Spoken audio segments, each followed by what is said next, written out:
For this bridge, the engineers have merged two bridge designs. The first, a box girder bridge more than 16 kilometers long. This is the approach span. The second, a shorter but more prominent cable stay bridge, is called the main span.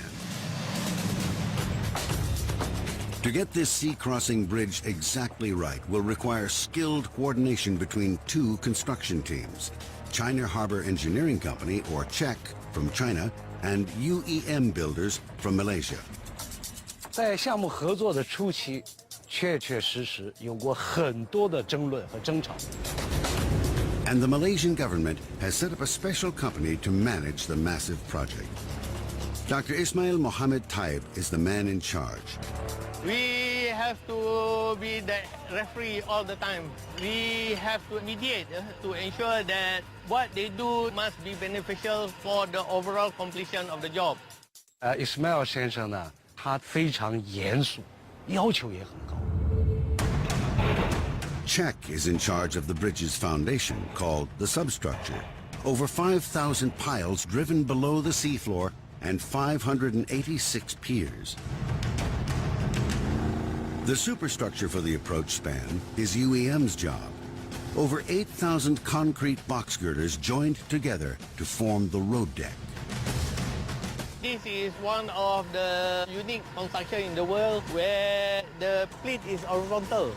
If you are careless, you might end up with superstructure actually not following the alignment of the substructure.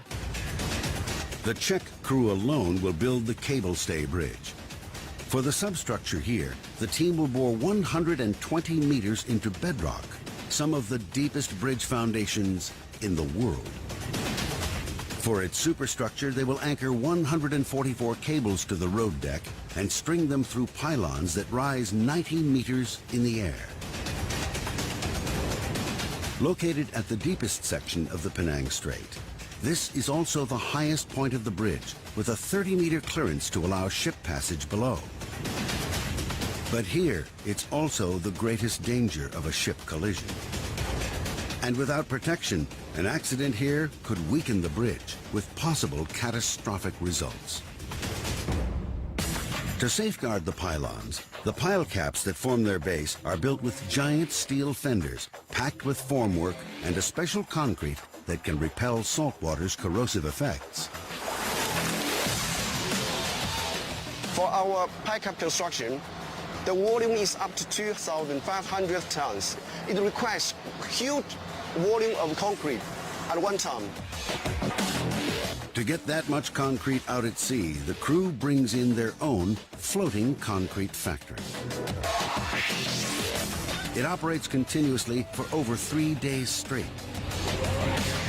You need to make sure the mixing plant is working well. Sometimes the pipes will be blocked. Sometimes the material is not well mixed. Challenges are there. The Malaysian heat adds another challenge. Workers struggle to keep the concrete below 36 degrees centigrade. A hotter pour would risk the concrete shrinking as it hardens, potentially leading to structure failure and bridge collapse.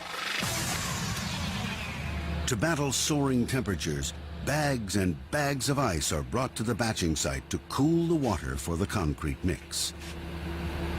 But bags of ice are not enough. You need to take extra input to reduce the temperature from outside. Water pipes are embedded within the pile cap structural reinforcement, constantly cooling it while the concrete flows. We place the cooling pipe inside the concrete to reduce the internal temperature, and the concrete will be under control. After pouring concrete for more than 48 hours continuously, the first of the pile caps for the main span is finished.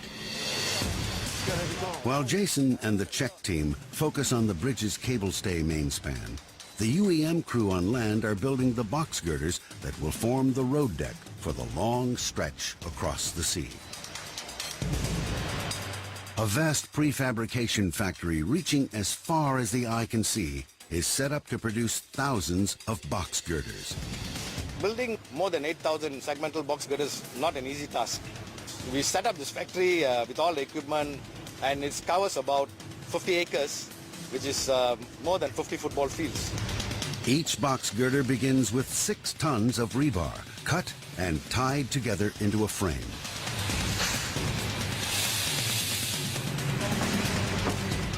The steel frame is transferred to a mold with a giant crane. Each girder soaks up to 5 truckloads of concrete. The challenge here is to make sure that the concrete is waterproof. The marine environment is very aggressive. It corrodes steel. If seawater gets to the steel, the rusting process will start, the steel will expand and it'll break the concrete. To add to the challenge, each of these box girders need to be tailor-made. Each segment will only fit into one particular location in the bridge. It's almost like an individual person. It's got a specific shape, specific gradient built into it, and it's got specific inserts in it. The S-curve in the bridge requires that each block is engineered individually, so it will fit perfectly in this immense jigsaw